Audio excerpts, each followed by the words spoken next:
conversational weed. That's why your friends always hating on me. Fuck them, no, I did this all by myself. Matter of fact, I ain't never asked no one for help, and that's why I don't pick up my phone when it ring. None of my exes is over Lil P. Nobody flexing as much as I be. That's why she text me and tell me she love me. She know that someday I'll be over the sea, making my money and smoking my weed. I think it's funny, she opened up to me, get comfortable with me. Once I got it coming, I love her, she love me. I know that I'm nothing like someone the family want me to be. If I find a way, would you walk it with me? Look at my face while you talking to me, cause we only have one conversation a week. Can I get one conversation at least? Shout out to everyone making my beats. You helping me preach, this music's the only thing keeping the peace when I fall into pieces. Look at the sky tonight, all of those stars have a reason to shine, a reason like mine, and I'm falling to pieces. Look at the sky tonight, all of those stars have a reason.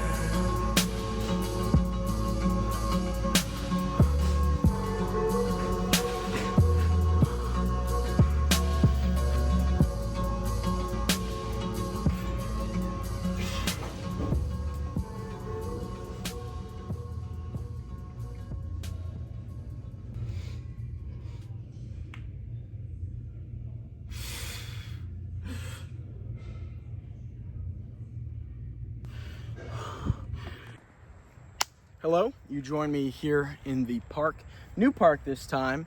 No comically small bench, but that's okay. As promised, I'm going to be reviewing The Road. I just finished it today, so it hasn't marinated too much in my head, but I don't think it needs too much. Spoiler alert, it's really good. And also, I might have a residual arm pump from 5 seconds ago, what you just saw. But yeah. So basically, my friend gave me this book. Here are some notes, by the way. If you're wondering what this piece of paper in my hand is, it's not notes, it's just page numbers. Because there are some lines that I really like, just like some parts of the book that I really like. I'm not going to spoil much. There's some lines that I really like, so I just wrote them down so I wouldn't forget them. But yeah, my friend gave me this book, I want to say July 4th. Yeah, I went up to where he lives and he gave me this book, and it took me, 7 months? 7 months to read it. By 7 months to read it, I mean I started reading it last week and I finished it. You might be wondering, wow, you haven't finished a book in your life and now you finished 3 books in about a month. And yeah, I mean, it's pretty easy to read. It's just once you put your mind to it and you go, okay, I'm gonna work on this, I'm gonna read this. Holy, my eyes look squinty, I guess because the sun's right there. But once you put your mind to it and you just sit down and you're like, okay, I'm gonna read this thing and just decide, yeah, this is what I'm gonna do. It's really not that hard. But yeah, The Road by Cormac McCarthy. He's known for No Country for Old Men, which is probably, I think it's his most famous work, probably because it got turned into a really famous movie, and it's like one of those Sigma serial killer I'm cool movies, when realistically, like, the main character is just crazy and he's not Sigma and cool. But anyway, yeah, so the story of this book follows a man and a boy who are basically navigating this world that's been it's burned, I guess. It's kind of like this dystopian post-apocalyptic setting, and yeah, everything is burned. It's all ashen, and it's very cold, of course, because the whole sky is covered in ash. So, and I'm sure they're up north, like the setting is up north, and basically these guys are trying to, the boy and the man are heading south, and it kind of just follows them taking this road down south to try to make it to the coast and find some sort of solace. And yeah, and then it just kind of follows them and their journey going down and what they experience and whatnot, and trying to, get food and supplies and making it through, the night and making it through each day and whatnot. And you might be wondering, like, oh, that can seem kind of boring, which at times it almost feels that way, but you kind of get entranced in the dynamic between the boy and the man. And Cormac's writing is just fantastic. Like the descriptions that he uses really helps you understand the environment that you're in and the dynamic between the man and the boy. And even the dialogue is super fun. Here, let me just turn to any page with dialogue. It's just words, you know, it's no he said, she said, they said. You kind of just have to figure it out. I mean, it starts with the man said, and then it'll kind of just continue. And if you lose your place, you're like, oh, whose line is who? But I kind of enjoy that. And the dialogue between the two seems very realistic. It's very much so a boy who grew up in a world that is very different from the world that the man grew up in, because the boy basically grew up in this post-apocalyptic world. There was no life before that for him. And it's really fun. It's a fun read. And because of this kind of slow-paced dynamic of them making it through each day, when something interesting happens, which I don't want to spoil anything, but when something like exciting happens, you kind of get like taken aback. And there's some pretty, like, I wouldn't say gruesome things, but at certain points it gets like vulgar in what happens, and it kind of just gets thrown in there just like all the other dialogue.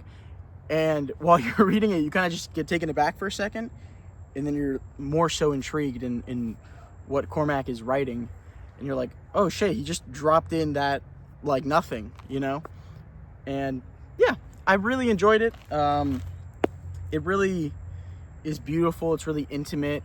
You see that this man is like, he's only still alive like for this boy, you know. And that gets mentioned throughout the book, you know, whether it's self-dialogue or a flashback or whatnot. But you could tell that he's only keeping it running for the kid. And that's really powerful, because the kid notices that as well, and he understands that, okay, let me try to help my dad in any way.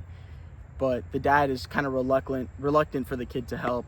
And the kid's really scared in this world, obviously, but you could still tell that he wants to do more. And yeah, I enjoyed it. So I'm going to read a few of the lines that I think were written really well. I stopped writing them down after, like, later on in the book, because I didn't want to spoil anything once I read them back. But yeah, there's a few that I really like. So let's go through them. The first one, it's a pretty simple line, but I liked it because it's just true. And the line is, "You forget some things, don't you?" said the boy. And the man replies, "Yes, you forget what you want to remember, and you remember what you want to forget." And I think that everybody's experienced that in some way or another. The next one I have written down here is from page 32, and this kind of is just a testament to Cormac's like writing and how good the imagery is, or just like the description words, I guess. I don't know, I'm not a writer. "Dark of the invisible moon, the nights now only slightly less black. By the day, the banished sun circles the earth like a grieving mother with a lamp." I think that's such a cool, like a metaphor. Yeah, Leica. So that's a metaphor, right? Or simile. I don't know. I don't remember English class. I think it's a metaphor. But it's just like, you really feel that image of the mother with the lamp trying to, you know, the son is trying to figure out, okay, what's going on with my child here, the earth, and it doesn't know because there's this cloud of ash above it. And I really like that line there. The next line is on page 57. It's like a flashback. Obviously, I mean, this isn't much of a spoiler, but the wife, the mother of the child, is not with them on this journey. And this is just a flashback to one of their dialogues between the man and the wife. She says, "I don't care. You could think of me as a faithless slut if you like. I've taken a new lover. He can give me what you cannot." And the man replies, "Death is not a lover." And she replies, "Oh yes, he is." I thought that was super interesting, just like the way that they use kind of like just the term slut, as she's taken a new lover to death because she doesn't want to live in this world anymore, and he can't provide for her anything anymore besides just his love, which is meaningless to her at this point, because she doesn't want to exist in this world anymore, because it's so fucked up. But yeah, I thought that one was powerful. Next one I wrote down here was 113. This one it's not a spoiler, but it just kind of shows you to the, like, what point they're getting to. The man, they're having some conflict here, and the man basically says, if they find you, you're gonna have to do it. Do you understand? Shh, no crying. Do you hear me? You know how to do it. You put it in your mouth and you point up. Do it quick and hard. Do you understand? Stop crying. Do you understand? The boy just replies, I think so. So he's basically saying, you know, there's these people after them, and he doesn't want them to mutilate him while he's alive. Obviously, you know, you're in this fucked up world where basically people are doing really bad stuff, as you'll read. And he's basically saying, you're going to have to kill yourself. There's no other way around it. I'm not going to you shouldn't be subjected to what these people are going to do to you. And he doesn't have the heart to kill him himself, which they get past this, but this gets brought up quite frequently, where the man is like, man, I should have killed myself and killed him a long time ago, but they just keep persevering. And I thought that was a really powerful line. All right, I had to look back in my phone, so the camera angle was changed a little bit, but I wrote it down wrong. It's 130. But yeah, this is just a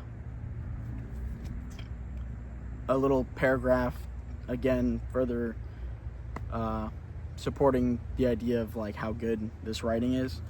But yeah, he walked out in the gray light and stood, and he saw for a brief moment the absolute truth of the world, the cold, relentless circling of the intestate earth, darkness implacable, the blind dogs of the sun and their running, the crushing black vacuum of the universe, and somewhere 2 hunted animals trembling like ground foxes in their cover, borrowed time and borrowed world and borrowed eyes with which to sorrow it. It's fucked up. It's pretty powerful. And then I just have one more here. All right, so the next one is on page 219. It's kind of just like another flashback, but it's one specific line when he says, when he went back to the fire, he knelt and smoothed her hair as she slept. And he said, if he were God, he would make the world just so and no different. I'm presuming this is like, you know, they don't really get specific with the flashbacks, but that's probably somewhere at the beginning of the apocalypse, or maybe even before it. But I just like that he said he would create the world no different, which is really interesting, because as you join me here, this beautiful park, the sun, the sky. I'm not trying to be Maui from Moana, but I agree. If I was God, I would make this world no different. It's quite beautiful, and then, you know, we are what we make it. And yeah, so basically, all in all, I loved this book. It was amazing. Thank you, Aiden, for the recommendation. Thank you for giving me your copy. I spilled a little bit of water on it, so it's kind of fucked up now. I apologize. I'll buy you a new one. But yeah, great book. I hope you enjoyed the review of it. I'm trying to review it a little bit better than I reviewed Dorian Gray, because that wasn't much of a review at all. I kind of just said, oh, I liked it, and it was good. I didn't really talk about any of the themes in it. But yeah, so that was supposed to be my fiction book for the month, or for last month, but I read Dorian Gray last month as well, so I just squeezed 3 books into 1 month, and I kind of, it took a little longer than I wanted to finish that book, but it's February 8th, it's February 7th, and I finished it. So now the book for this month, nonfiction, is In the Buddha's Words. It's basically just a book about Buddhism and the best practices and teachings within Buddhism. That book is part of the PewDiePie series, PewDiePie book club thing, whatever he's doing. I forget what it's called. But yeah, I'm going to be reading that one now. I should have a review for that, I don't know, later in the month. And then I'm going to be reading Time Machine, and that'll be my fiction book for the month. And yeah, so those 2 books are going to be coming this month, review-wise. But yeah, hope you enjoyed it. Hope you enjoyed the little arm day as well. Yeah, I get really shy filming in the gym, so I only really film 1 set at a time. I don't really film my warm-up sets or anything, so don't think that I'm just doing like 1 set per exercise. But yeah, hope you enjoyed, and I'll see you guys in the next one. Peace.